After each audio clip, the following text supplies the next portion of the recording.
Welcome back.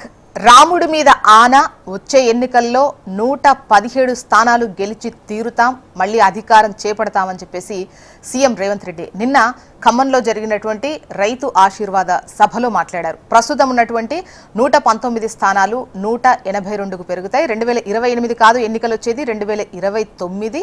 So ఉన్నటువంటి ఈ MP స్థానాలు కూడా 26కు పెరుగుతాయి. అందులో 20 ఖచ్చితంగా కైవసం చేసుకుంటాం, రాహుల్ని ప్రధాని చేస్తామని చెప్పేసి ధీమా వ్యక్తం చేసినటువంటి పరిస్థితి చూశాము. ఈ క్రమంలో అటు ప్రతిపక్షాల నుంచి పలు విమర్శలు, ఇచ్చిన హామీల నుంచి ప్రశ్నలు వెల్లువెత్తినటువంటి క్రమంలో గెస్టులున్నారు, డిస్కస్ చేద్దాం. సుమిత్ర ఆనంద్ గారు, వీరు బీఆర్ఎస్ సీనియర్ నాయకురాలు. నమస్తే అండి, welcome to the debate. Sumitra గారు. వెంకటరెడ్డి గారు, వీరు బీజేపీ సీనియర్ నాయకులు. నమస్తే అండి వెంకటరెడ్డి గారు, welcome to the debate. Congress senior నాయకులు గౌరీ సతీష్ గారు. నమస్తే అండి గౌరీ సతీష్ గారు. నమస్కారం. నమస్తే అండి. సుమిత్ర ఆనంద్ గారు, మీ దగ్గర నుంచే మొదలు పెడతాను. 2029లో వచ్చేటువంటి ఎన్నికల్లో 117 స్థానాలు గెలవడమే కాదు, అసలు బీఆర్ఎస్ ఉనికి అనేది ఇంకా చరిత్ర నుండి పక్కకు జరిగిపోద్ది ఆ ఎన్నికలతో అని చెప్పేసి మాట్లాడారు నిన్న సీఎం. సో దానికి ఏంటంటే రైతులకు కాంగ్రెస్ హయాంలో జరుగుతున్న మేలే కారణం అండ్ ఈ 30 నెలల పాలనను చూసి చెప్పొచ్చు.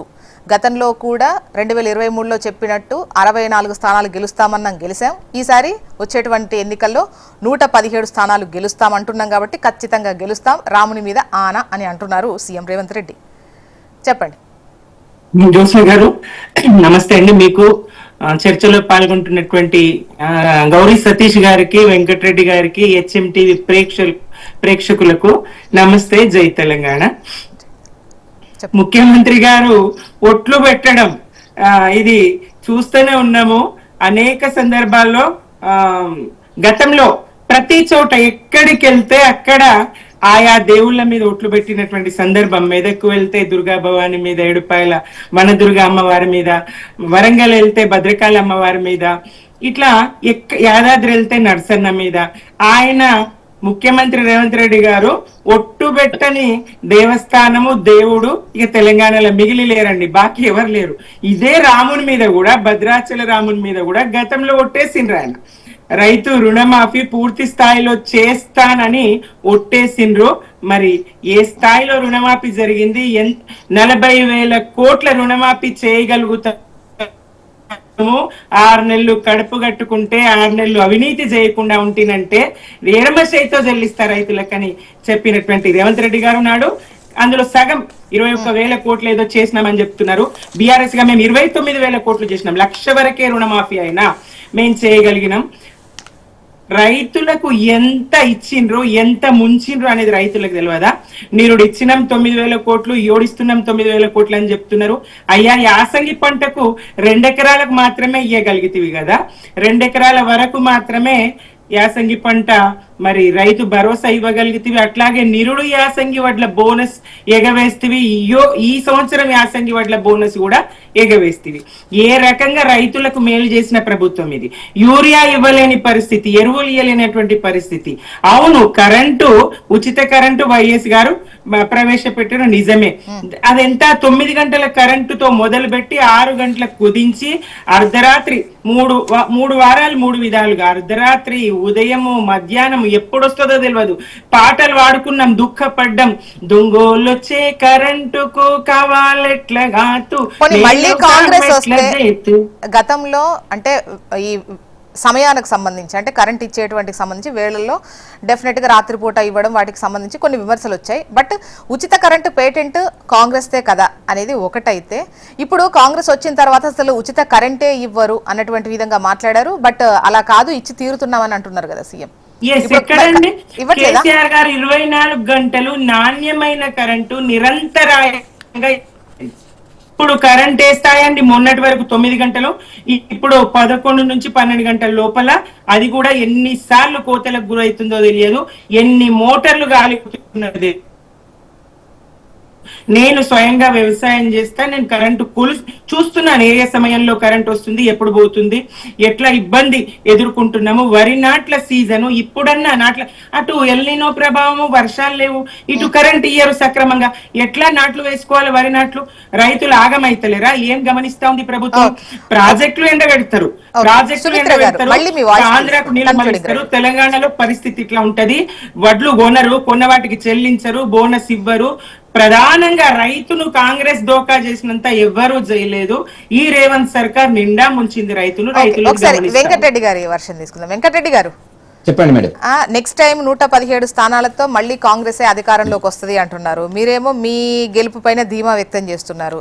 అంటే ఇద్దరిని నమ్మారు, ఈసారి మమ్మల్ని నమ్ముతారు అని చెప్పేసి అంటున్నారు.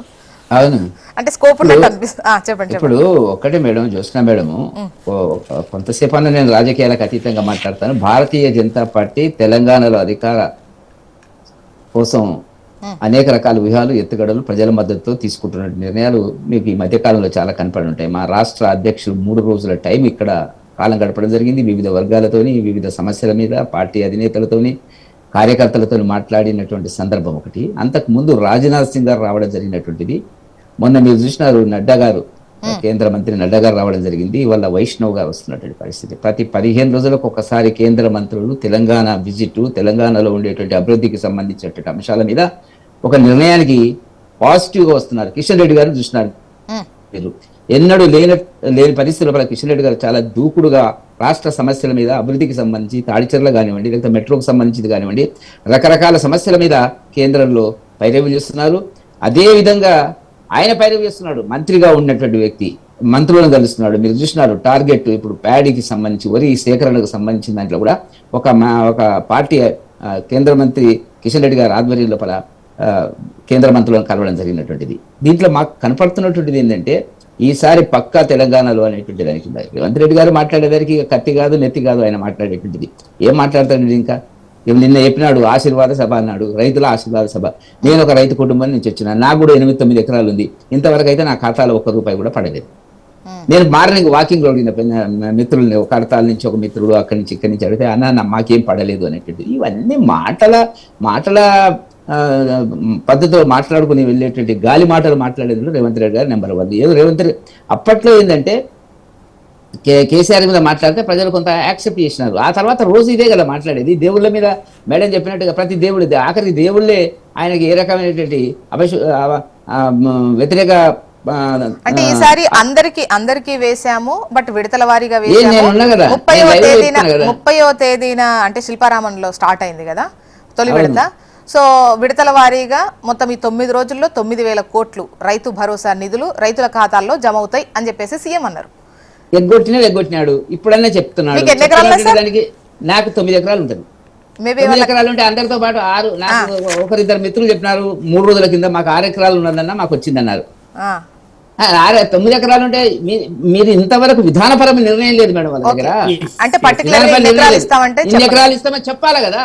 మీరు 5 ఎకరాలు ఇస్తామండి, 6 ఎకరాలు ఇస్తామండి అని ఎక్కడ చెప్పినారు వాళ్ళు? ఏ భూమికి ఇస్తారు, ఏ సేద్యానికి ఇస్తారు అనేటువంటి చెప్పలేదు. నేను ముందు నుంచి ఆర్గ్యుమెంట్ చేస్తుంది అంటే, మాటలు పుకార్లు, మాటల తూటాలు పేలుస్తారు తప్ప ఇక వాస్తవ జరిగేది ఏం లేదు. నేను ప్రత్యక్ష సాక్షిని. ఎగ్గొట్టినారు మేడం చెప్పినట్టుగా, గతంలో ఎగ్గొట్టినారు వాయిదాలు, ఎగ్గొట్టి ఇప్పుడు ఇస్తామని అంటారు. ఏ 9 రోజు ఇవన్నీ ఎక్కడ మీడియా వాళ్ళు మీరు రాయాలా? ఎందుకంటే మీకున్న ఇబ్బందులు మీకుంటాయి కాబట్టి చెప్తున్నా. ఆయన చెప్పిందల్లా రాస్తుంటారు. మరి వచ్చిందా రాలేదా అనేటువంటి రైతుల దగ్గర నుంచి కొంత మీరు ఇన్ఫర్మేషన్ తీస్తే నాలాంటి వాళ్ళు చెప్తాం కదా. మరి సాయంత్రం లోపల పడతాయా నాకు తెలియదు, పడతాయో పడవో నాకు తెలియదు. నేను నాదేమన్నా పొరపాటు ఏమనుకున్నా. ఒకరిద్దరు మిత్రులను అడిగినాను. కడతాల్లో రామకృష్ణారెడ్డి గారు అని మా బంధువు ఉంటాడు. అడిగితే అన్న ఎక్కడే ఏం రాలేదు, నాకైతే ఏం రాలేదు అనేటువంటి మాటలు. ఇవన్నీ బోగస్ మాటలు మాట్లాడి ప్రజలను భ్రమంలోకి దించి మళ్ళీ ఒకసారి అధికారంలోకి వస్తాం. 117 అంట సీట్లు. ఒక్క నిమిషం, 117 అంటే ఆయన సంఖ్య, అదృష్ట సంఖ్య 9, 7, 8, 9 ఏమో ఒప్పుకున్నాడు ఆయన. 2029లో జమిలీ ఎన్నికలు వస్తాయి. కాంగ్రెస్ వాళ్ళు ఒప్పుకుంటలేరు. జమిలీ ఎన్నికలు వస్తాయని ఆయన ఒప్పుకుంటున్నాడు. కాబట్టి ఇవన్నీ జరిగేటువంటి దాంట్లో జమిలీ ఎన్నికలు వస్తాయి. మీకేమన్నా దగ్గర ఉన్నట్ట? దగ్గరుండో ఎక్కడుండో ఎవరికి తెలుస్తుంది. అందుకే ఇప్పుడు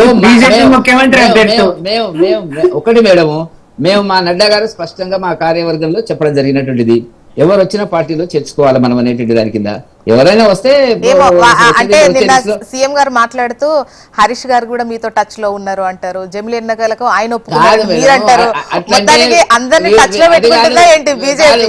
కాదు కాదు ఇప్పుడు రేవంత్ రెడ్డి గారు కూడా బీజేపీలోకి వస్తారు సోషల్ మీడియాలో, నేను అనలేదు కానీ అధికారంగా అనలేదు కానీ ఉంది కదా. అంటే మీ ధీమా అంటే అందరితో టచ్ లో ఉన్నట్టు ఉన్నారు. టచ్ లో కాదండి, ఇప్పుడు 2029 మా మోదీ గారి నాయకత్వాన్ని అంగీకరించి భారతీయ జనతా పార్టీ సిద్ధాంతాలకు అనుగుణంగా వచ్చేటువంటి వాళ్ళు ఎవరినైనా కూడా ఏ విమర్శలు లేనటువంటి వాళ్ళు, ఆరోపణలు లేనటువంటి వాళ్ళు భారతీయ జనతా పార్టీ ఎప్పుడు కూడా ఆహ్వానిస్తుంది. Okay. దాంట్లో సందేహం. సతీష్ గారి వాయిస్.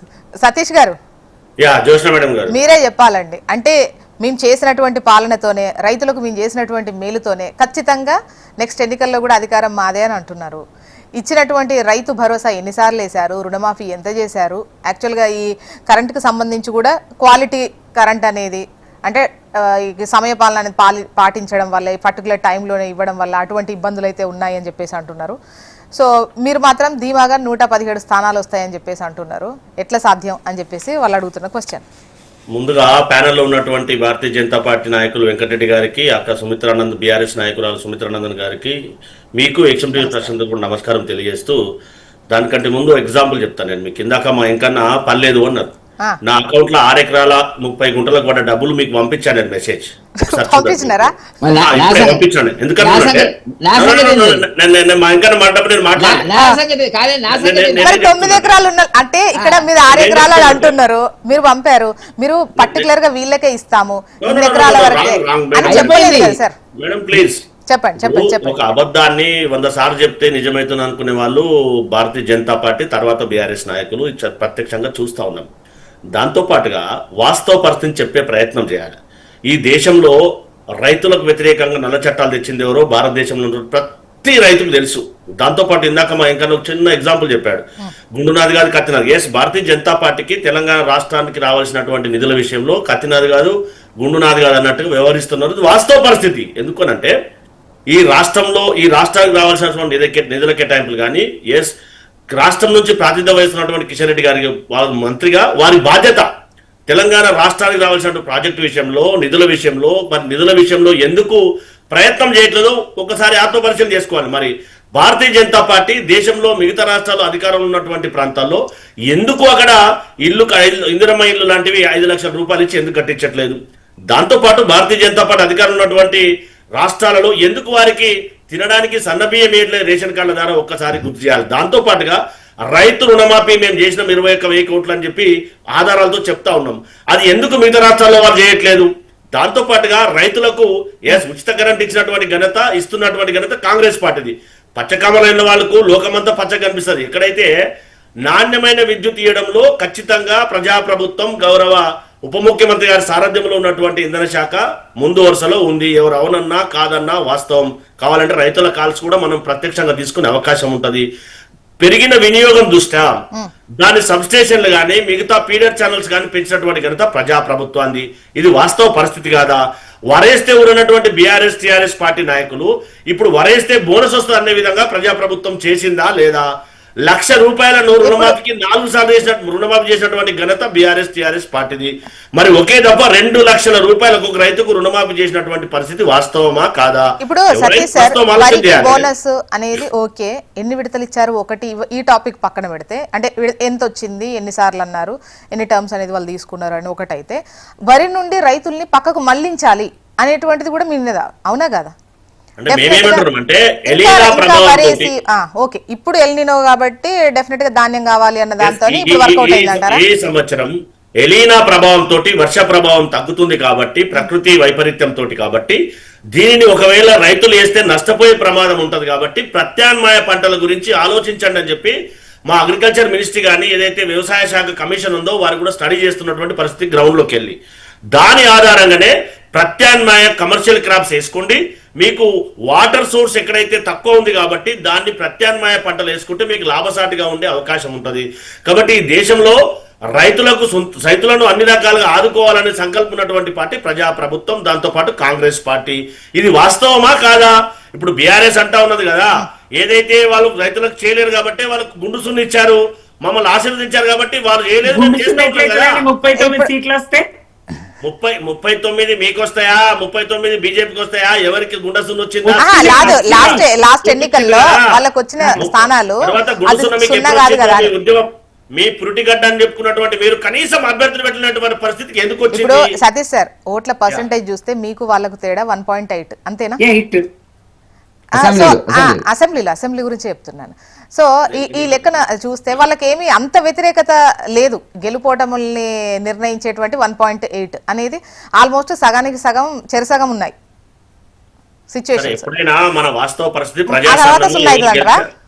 ఎవరు గెలిచారో ఎవరు ఓడనేది ప్రామాణికం అనేది మనకు అప్పుడు సున్నా కాదు కదా, సున్నా కాదు కదా. వినండి, గతంలో కూడా మేము ఎంత మార్జిన్ తో ఓడిపోయినా చూసాం. 25 నుంచి 30 సీట్లు బిలో 2000 ఓటుతో కూడా ఓడిపోవడం జరిగింది. మొన్న కూడా 5 స్థానాలు 2000 లోపలే కదా మేము ఓడిపోయినటువంటి పరిస్థితి. సో మా చెవుల నియోజకవర్గ ఎగ్జాంపుల్ తీసుకుంటే 255 ఓట్లు. ఇవి వాస్తవ పరిస్థితి కదా, గణాంకాలు చెప్తున్నటువంటి పరిస్థితి కదా.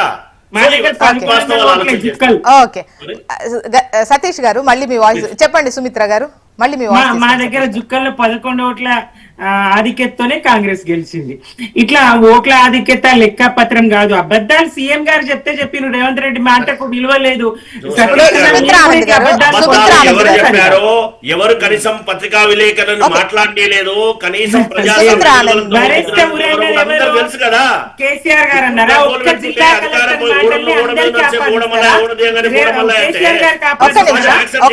దేశంలో నెంబర్ 1 స్థానానికి తీసుకపోయిండ్రు. నీళ్ళు ఇచ్చిండ్రు 24 గంటల. సతీష్ గారు మళ్ళీ మీ వాయిస్ తీసుకుంటాను. సతీష్ గారు మీ వాయిస్ తీసుకుంటాను. ఓకే సుమిత్ర ఆనంద్ గారు ఆర్థిక విధ్వంసం చేయడంలో కదా. ఆర్థిక విధ్వంసం కాదు, వికాసము. ఆర్థిక వికాసము, సంపద ఎంత పెంచగలిగినాం, తలసరి ఆదాయం ఎంత పెంచగలిగినాం, రాష్ట్ర ఆదాయం ఎంత పెంచగలిగినాం. 6,000 కోట్ల నుంచి 18,500 కోట్లకు మేము పెంచితే మీరేం చేయగలిగినారు? చతికిలబడ్డది రాష్ట్ర ఆర్థిక పరిస్థితి. 31 నెలలుగా చతికిలబడ్డది. మేము పెంచగలిగినాం. కరోనా లాంటి కష్టకాలాన్ని కూడా మేము అధిగమించగలిగినాం. పెద్ద నోట్ల రద్దు లాంటి కాలాన్ని కూడా మేము అధిగమించగలిగినాం. మేము బీఆర్ఎస్ గా రాష్ట్రాన్ని వికాసం వైపు, అభివృద్ధి వైపు తీసుకెళ్ళినాం.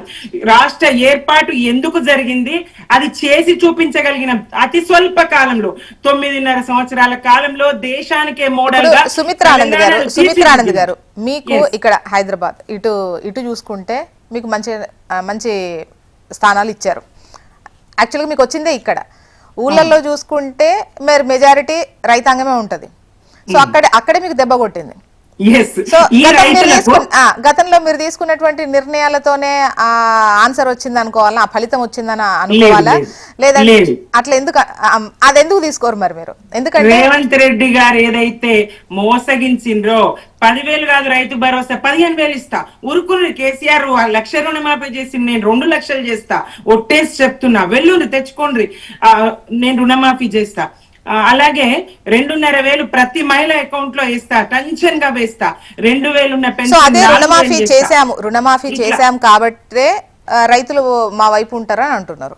ఎక్కడదండి అరాకొర రుణమాఫీ? ఫీల్డ్ లోకి వెళ్దాం, మీరు మేము అందరం కలిసి ఎవరికైందో చూద్దాం. మరి వెంకటరెడ్డి గారికి అయిందో కాలేదో తెలియదు కానీ నాకైతే రుణమాఫీ నాకైతే కాలేదు, ఎవరికి కాలేదు. సగం మందికి కూడా రుణమాఫీ జరగలేదు. రైతులంతా ఆగ్రహంగా ఉన్నారు. సరే అప్పుల పాలైన 2 లక్షలు తెచ్చుకొని మరి రైతుల పరిస్థితి అట్లా ఉంది. ధాన్యం కొనలేరు, మక్కలు కొనలేరు, వరి కొనలేరు, కొన్నవిటికి బోనస్ ఇయ్యలేరు. దుర్మార్గమైన పాలన. యూరియా యాపులకు మళ్ళా తంటాలు పాపం రైతులు.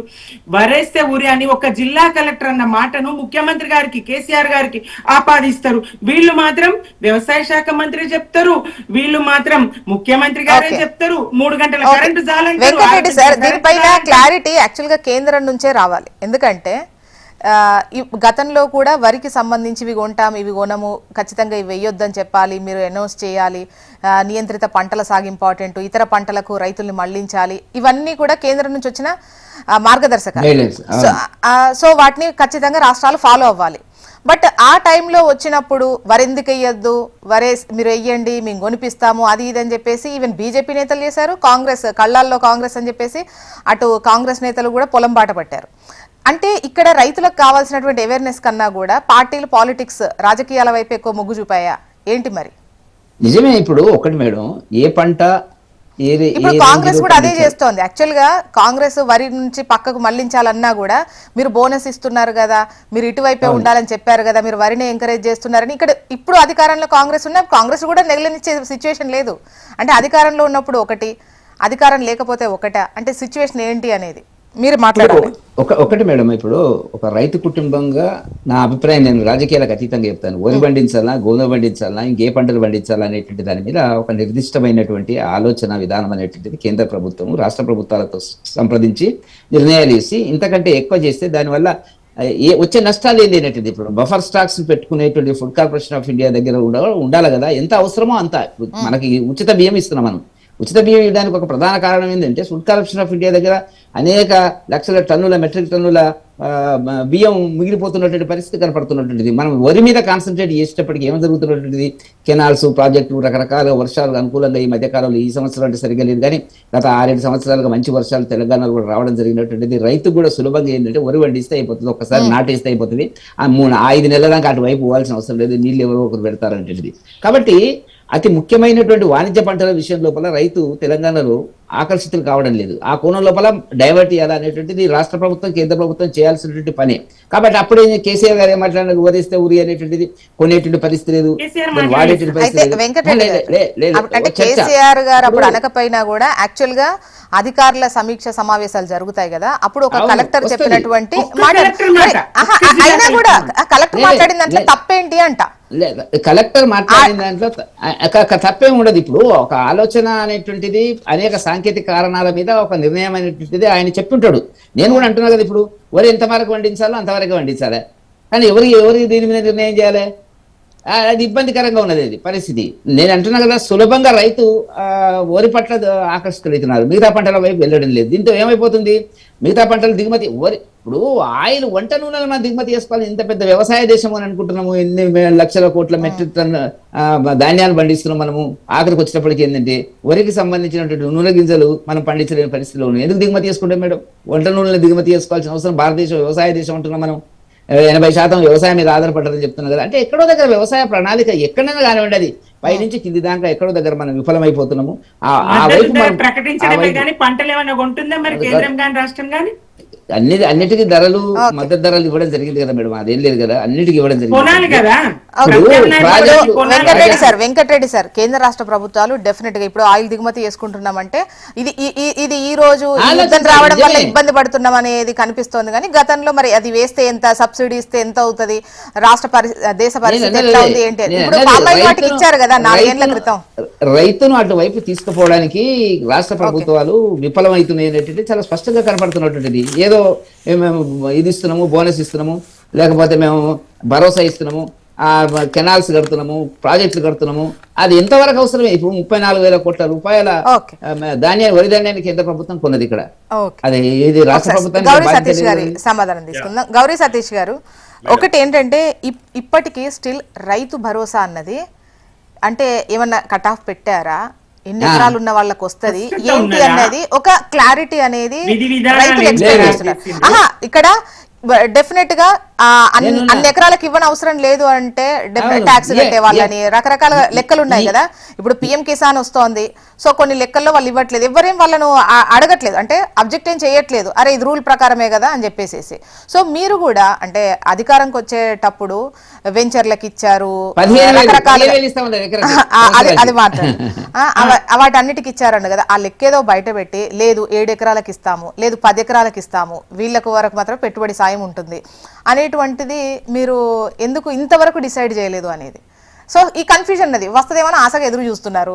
ఓ 10 ఎకరాలు ఏ భూమికి ఇస్తాం, ఏ భూమికి ఏది లేదు, మాటలు చెప్తున్నారు. చెప్పండి సార్. ప్రజాప్రభుత్వం ఏర్పడిన తర్వాత ఎక్కడైతే ప్లాట్ల భూములు ఉన్నాయో, రహదారులు ఉన్నాయో వాటికి రైతు భరోసా రావడం లేదనేది ఒక్కసారి మనం ఆలోచన చేయాలి. ఇది వాస్తవ పరిస్థితి.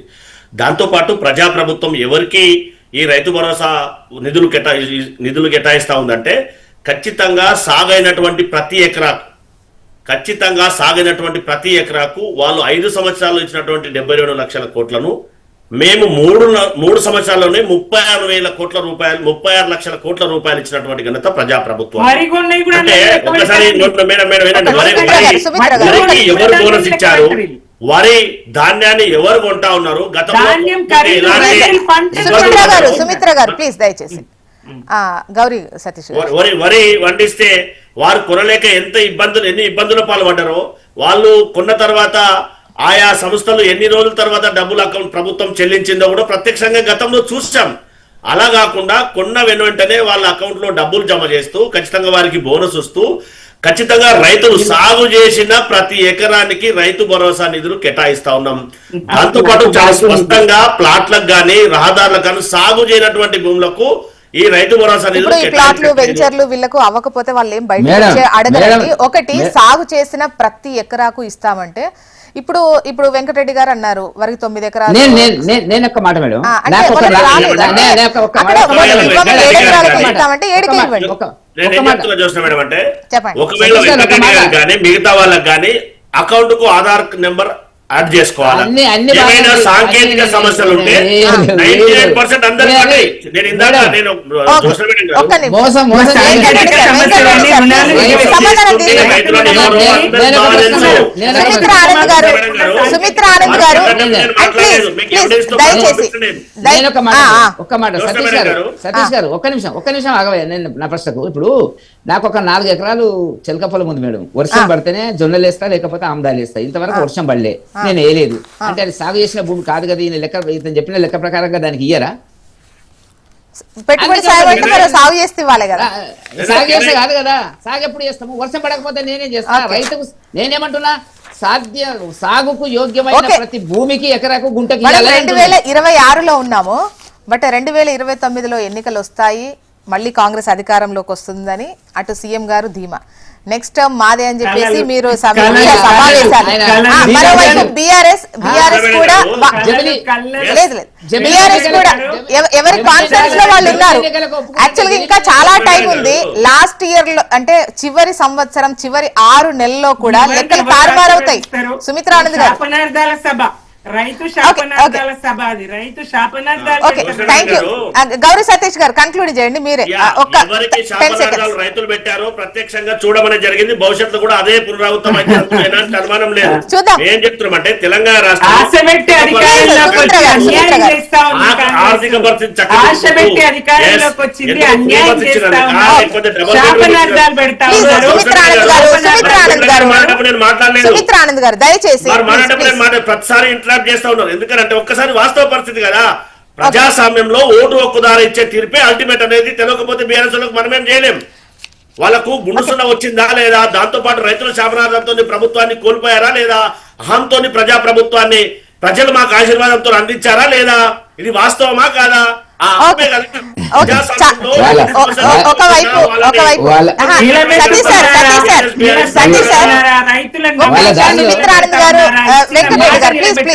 దయచేసి ఇప్పుడు గౌరీ సతీష్ సార్, మొన్న సీఎం గారు మాట్లాడినప్పుడు చివరి 6 నెలల్లో రాజకీయాల గురించి మాట్లాడుకుందాం, ఈ ఎన్నికలు ఇవి కావు, ప్రగతి గురించి మనం ముందుకెళ్దాం, దీనిపైన చర్చకు అన్నారు.